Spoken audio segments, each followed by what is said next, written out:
When a man keeps telling you you're crazy, sometimes you start to believe him. I did. For months, I thought maybe it was all in my head.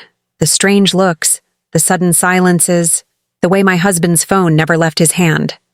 I told myself I was just tired, overthinking. Maybe too sensitive, but deep down I knew something was wrong. My name is Amina, and this is the story of how I lost my marriage, my peace, and my own sister, all in one breath. It began quietly.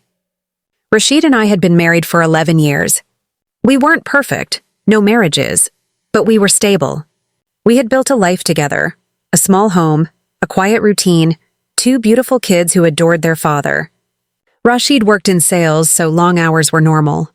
Late calls, business dinners, I never questioned them much. Our home was simple but warm.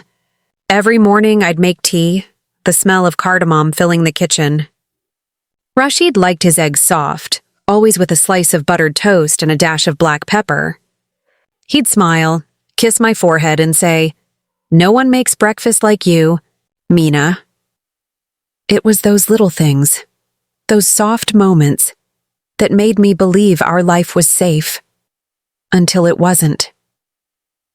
The first shift came one evening when he came home smelling like perfume, a kind I didn't wear. "New client," he said casually, loosening his tie. She hugged me after I closed a deal. You know how some people are, overly friendly. I laughed it off, but something about the way he said "she" made my stomach twist. From then on, he was always on his phone. Always texting, always smiling to himself. When I'd ask, he'd look up, frown slightly, and say, "You're imagining things, Amina. You've been too emotional lately. Maybe talk to someone about your anxiety." That word, emotional, became his favorite weapon. Every time I asked a question, he'd flip it. If I said, "You've been distant," he'd say, "You're paranoid." If I said, "Who are you texting?" he'd say, "You're acting crazy again," and I started to doubt myself. One night, after putting the kids to bed, I walked into the living room and found him sitting in the dark, phone pressed to his ear. He didn't hear me at first. His tone was soft, intimate, the kind of voice he used to save just for me. When he noticed me standing there, he jumped up. "Who were you talking to?" I asked quietly. "Work," he said too quickly. "You're always spying on me now, Amina. What's wrong with you?" I froze. He wasn't yelling, but the disappointment in his voice made me feel small, guilty, ashamed. I apologized for nothing. That night, I lay awake beside him, watching his chest rise and fall, and wondered when exactly I became the villain in my own marriage. Weeks turned into months. He started coming home late, sometimes after midnight. I told myself it was business. That's what he always said. Clients from Dubai, late meetings, you know the drill. But one night, I found a receipt in his jacket pocket. It was from a restaurant. 2 people, candlelight dinner, wine. We didn't drink wine. And he told me he was at a work event. When I confronted him, he laughed. "Are you serious, Amina? You're going through my clothes now? You've lost it. You need help." His words cut deeper than any slap could. That night, I cried quietly on the bathroom floor, biting my sleeve so the kids wouldn't hear me. I began noticing more. A message preview flashing on his phone. "Miss you already." A faint trace of floral perfume on his shirt. A lipstick stain once, light coral, not my shade. Each time I tried to talk, he'd turn it into proof that I was unstable. Once, he even said, "I can't live like this, Amina. Your paranoia is ruining us." Paranoia. It was the word he used to cover his lies. Then came the call. It was a Sunday morning. Rashid was in the shower, his phone buzzing on the counter. I wouldn't usually touch it. Even then, I still respected his privacy. But something inside me whispered, "Pick it up." The number wasn't saved, just a series of digits. I answered softly, "Hello?" There was a pause, then a woman's voice, warm, emotional. "Rashid?" she said. "No, it's his wife," I replied, my heart pounding. Silence. Then the voice trembled. "Oh, sister, I'm so sorry." I didn't mean to call now. I froze. The word sister echoed in my ears like thunder. It wasn't a term of politeness. It was the way she said it. Familiar. Deep. Before I could speak, she hung up. I stood there, phone in hand, feeling the floor tilt beneath me. My fingers went cold. Who calls another man's wife sister? And why did her voice sound so familiar? Rashid came out of the bathroom, towel around his waist, humming. He saw my face. What happened? I looked at him, shaking. Who just called you? He frowned, pretending not to understand. What do you mean? A woman called. She called me sister. Who is she? For a second, just a second, I saw panic flash in his eyes. Then it was gone. He smiled, stepping closer. Amina, please. You're imagining things again. Maybe it was a wrong number. He kissed my forehead and walked past me like nothing had happened, but something had happened. Something I couldn't explain yet, but felt in my bones. That day marked the moment I stopped doubting myself and started searching for the truth. That night, after everyone was asleep, I took his phone while it charged. I didn't know his password, but I knew him. It took me 3 tries. And then, it opened. Messages, dozens of them. At the top, Sana. My breath caught in my throat. Sana. My half-sister. I stared at the screen, heart hammering, scrolling through the words that tore my world apart. I can't stop thinking about last night. She doesn't suspect anything. I miss you, Habibti. And then, her reply, I feel guilty sometimes. She's my sister, Rashid. My knees gave out. The phone slipped from my hand, my sister. My husband, both of them. Betraying me under the same roof of trust I had built for them. I sat there on the cold floor, the light of the phone screen flickering in the dark room, and realized the cruelest truth of all. He didn't make me crazy. He made me doubt the truth I already knew. That night I didn't sleep. I just sat there staring at the ceiling, hearing every tick of the clock. Each sound felt louder than my heartbeat. I couldn't cry, not yet. My mind was too numb for tears. Every memory of my sister Sana came flooding back. Her laughter, her voice, the way she used to rest her head on my shoulder when we were kids. We didn't grow up together. She was my father's daughter from his second marriage. But I loved her deeply. She was the only piece of that side of the family I had chosen to keep close. When she lost her job last year, it was me who helped her find a new apartment. Me who comforted her when she said, "Men are liars, Amina. I'll never trust one again." And all that time, it was my husband she was seeing. The realization tore something inside me that words can't touch. By morning, I decided to pretend nothing had changed. If they could lie for so long, so could I. I made breakfast like always, humming softly as the tea brewed. Rashid came down, wearing that same guilty smile I used to love. He looked at me carefully. "You okay, Amina?" I nodded, of course. Why wouldn't I be? He studied my face for a moment, searching for cracks. Then he shrugged.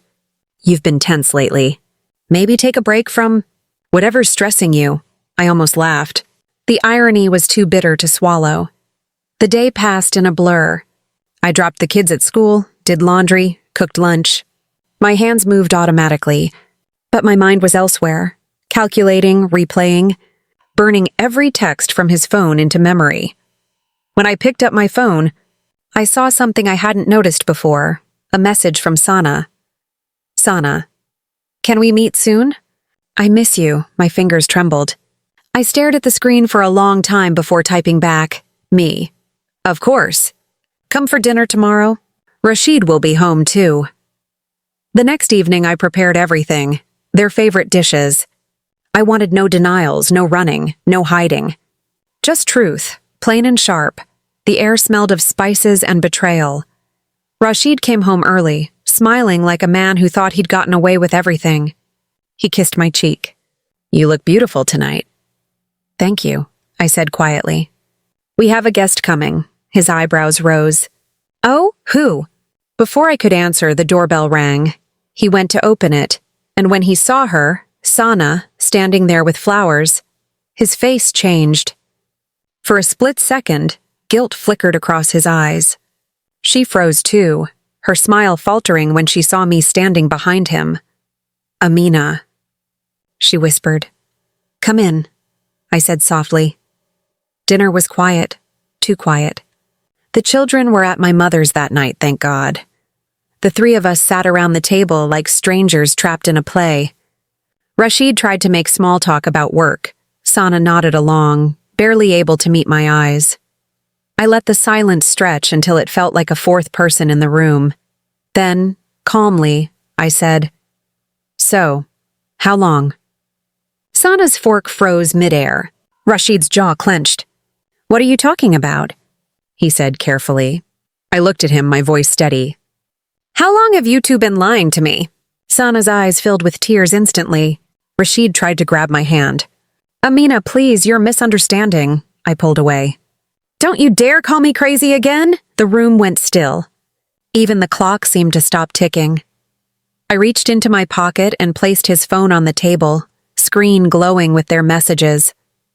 Sana covered her mouth with her hand, shaking. Rashid's face went pale. "You said I needed help," I whispered. "You made me believe I was losing my mind. But all this time, it was you two making me doubt my own eyes." Sana began to cry. Not softly, but the kind of cry that comes from guilt. "I didn't mean for it to happen," she sobbed. "He was there when I felt alone. I slammed my hand on the table. "Don't you dare make excuses. You had me, Sana, you had my trust. I let you into my home, my family." Rashid tried to stand. "Amina, stop it," I turned on him. "You stop. You don't get to talk." He lowered his eyes, shame finally catching up to him. I looked at both of them. My husband, the man who vowed to protect me, and my sister, the woman who swore she'd never betray me, and I felt empty, no rage, no tears, just an aching emptiness. I stood up and said quietly, "I won't scream. I won't fight. But after tonight, neither of you will ever step into my home again." Sana's sobs grew louder. "Amina, please, I'll do anything." "Then start by staying away from my children," I said. Rashid reached for my arm, desperation breaking through his arrogance. "You can't do this, Amina. The kids, I said, will know their father made their mother doubt her own sanity." "That's what they'll remember." He froze. He knew I meant it. When they left that night, I locked the door behind them. The silence that followed was the loudest I had ever heard. I leaned against the door, my legs shaking, and finally let the tears come. Quiet. Hot, endless. Every lie he'd told, every doubt he'd planted, every night I had spent wondering if I was the problem. It all came pouring out. I wasn't crazy. I was betrayed. The next morning I woke up feeling hollow. But beneath that emptiness there was something else. A strange, fragile strength. I called a lawyer. And then I called Rashid's mother. When she answered, her voice was warm as always. "Amina, dear, how are you?" I took a deep breath.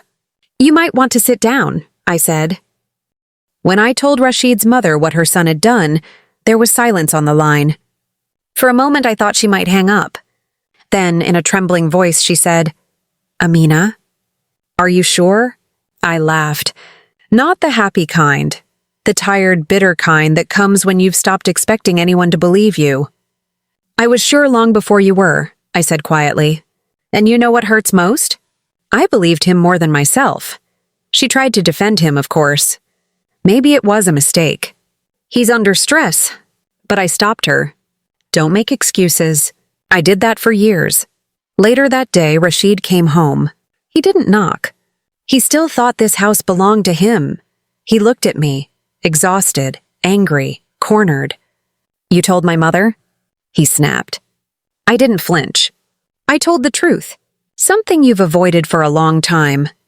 He ran his hand through his hair. "Do you really want to destroy everything over one mistake?" "One mistake?" I repeated. "You gaslit me for months, Rashid. You made me question my sanity. You made me feel small in my own home. That's not a mistake. That's cruelty." Then I handed him an envelope. Inside was a copy of the divorce petition. His face went blank. "Amina, don't do this. Think about the kids." I am, I said. They deserve to see a mother who doesn't tolerate lies. He opened his mouth to argue, but the fight in him was gone. He looked at me for a long time, then said quietly, "You'll regret this." I smiled sadly. "No, Rashid. You will." That night, I changed every password, every lock, every little trace of him. The house felt lighter. Emptier, yes, but cleaner somehow. Sana called a few times. I never answered. Once she sent me a long voice note crying, begging for forgiveness. I didn't even listen past the first second, because forgiveness isn't something you owe to people who never asked permission to destroy you. Weeks passed. The pain didn't disappear. It softened. Like an old bruise that still hurts when you press it. One morning, I stood in front of the mirror and realized I looked like me again. Not the woman Rashid broke down piece by piece, but the woman I used to be before I let someone convince me I was too emotional, too suspicious, too much.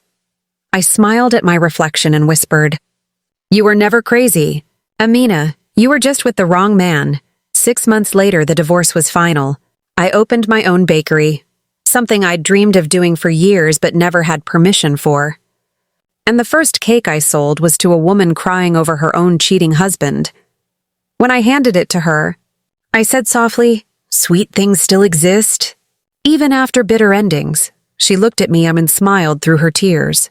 Now, whenever I see Rashid's name pop up on my phone, I don't even open it. He always sends the same message, "Can we talk?" "No, Rashid. We already did. You talked, you lied, and now I finally believe myself." The first few weeks after Rashid left, the house felt like a museum of our arguments.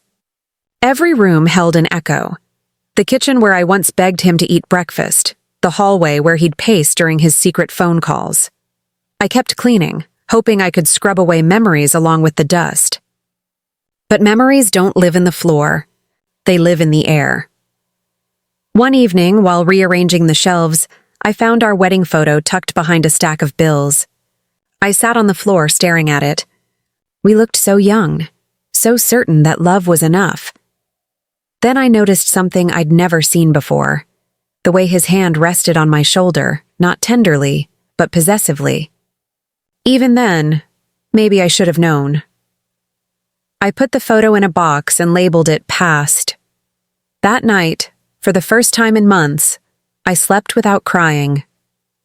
The next morning, my mother came to stay for a few days. She had always been gentle but firm, the kind of woman whose silence could discipline more than words ever could. She watched me quietly as I made tea. After a while, she said, "I never liked the way he looked at you when you spoke your mind." I smiled faintly. "You could have told me sooner." "Would you have listened?" she asked. I thought about it. Probably not. We all have to burn once to understand fire. Running the bakery kept me grounded. It was small but warm, filled with the smell of vanilla and cardamom. Every time the doorbell chimed, I felt a flicker of pride, proof that life could bloom again, even after betrayal. One afternoon, a customer came in. A man in his late 30s, polite, soft-spoken. He introduced himself as Fahad, said he'd recently moved to the neighborhood. He complimented the pastries, then, almost shyly, asked, "Do you take custom orders? I'm planning a birthday surprise for my sister." Something in his voice, calm, respectful, reminded me of what peace used to feel like.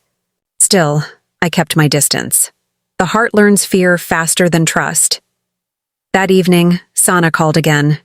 I ignored the first 2 rings, but on the third I picked up, not out of curiosity but closure.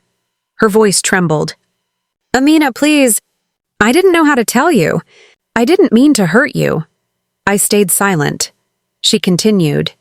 "He told me you were separated, that your marriage was already over." I almost laughed. Gaslighting had layers, and Rashid had mastered everyone. When she realized I wasn't answering, she said softly, "I wish I could undo it.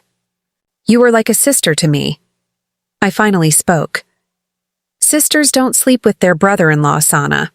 They warn you about men like him." Then I hung up.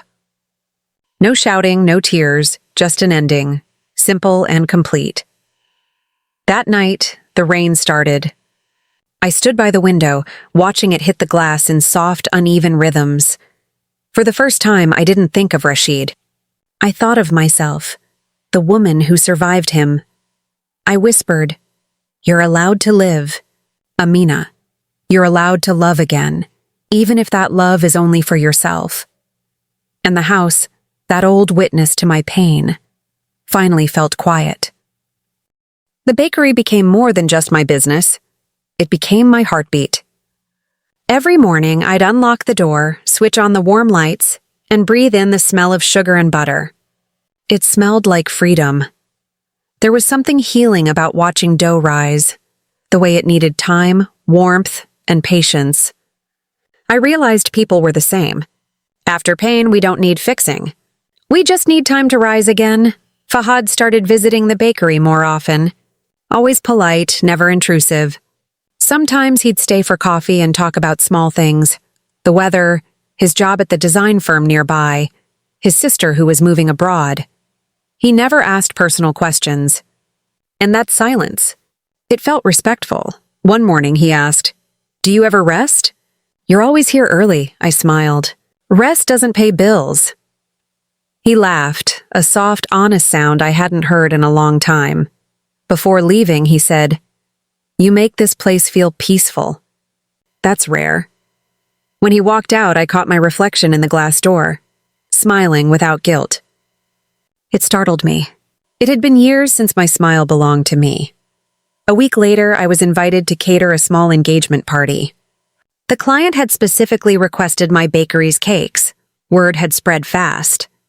I arrived early to set up, arranging the desserts carefully. But as the guests started arriving, I froze. There he was, Rashid.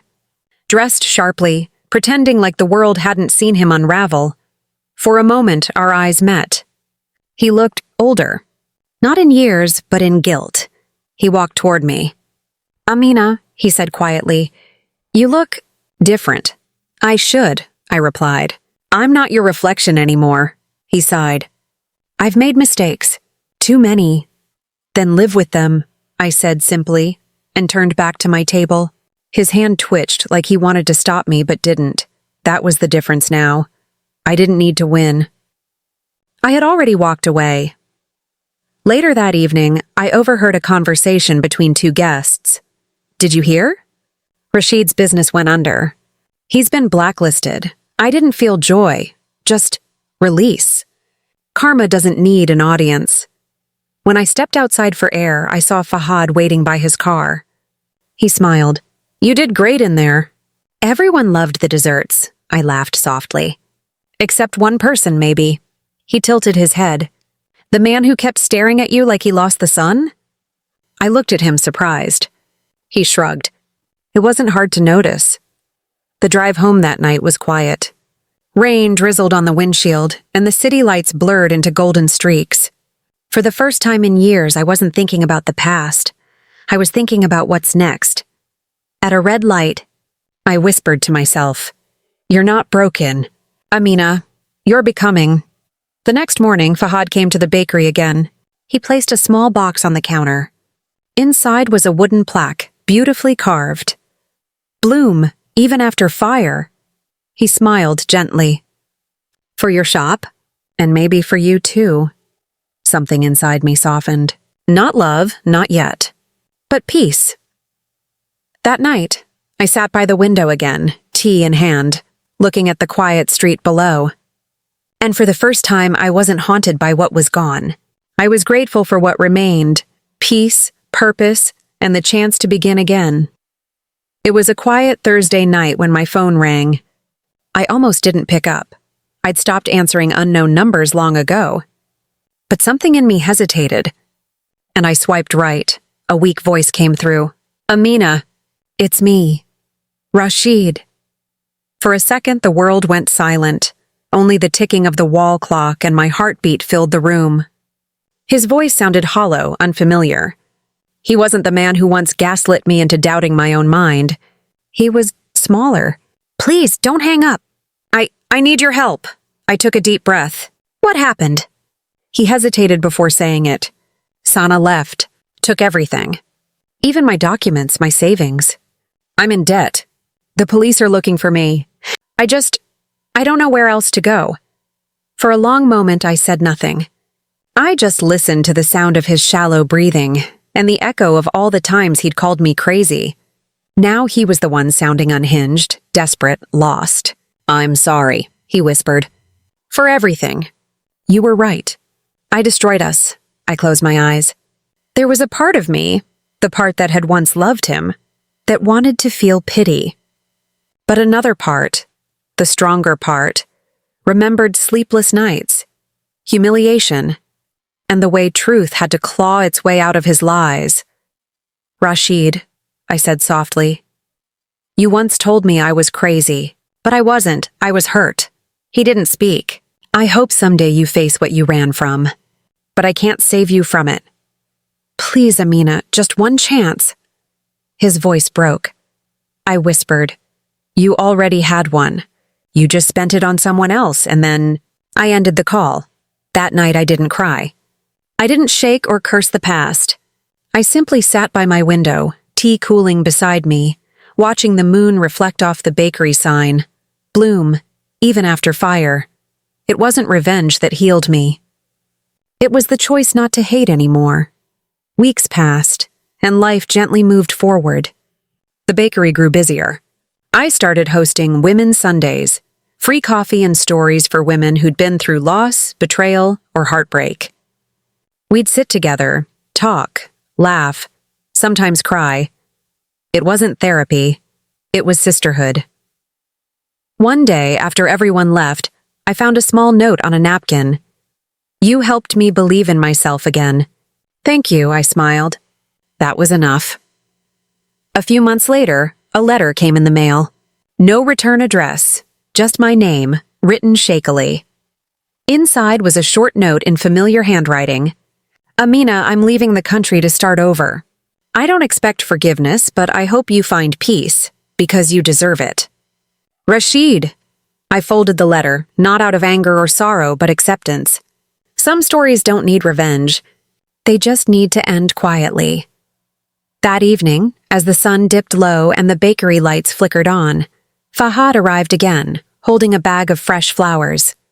"I brought something for the counter," he said with his easy smile. I laughed. "You're single-handedly decorating my shop now." He placed the flowers in a vase and looked at me for a long moment. "You seem lighter." "I am," I said simply. I finally stopped carrying what wasn't mine to carry.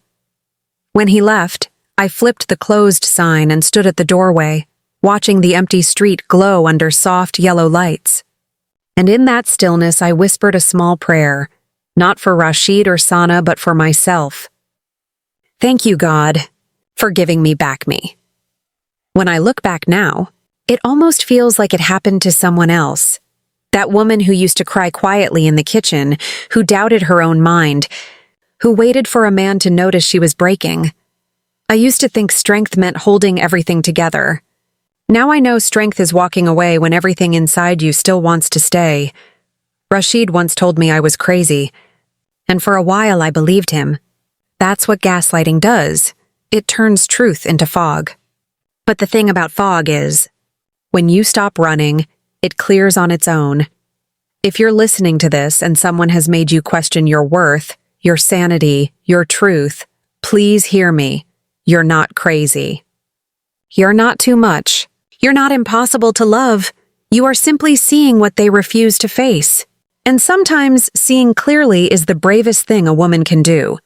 So if you ever find yourself standing at the edge of your own heartbreak, remember this. You can rise.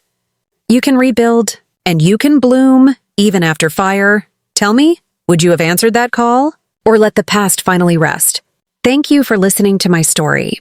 If it touched your heart, don't forget to subscribe, share, and let your voice be heard. Because somewhere out there, another woman needs to hear she's not alone.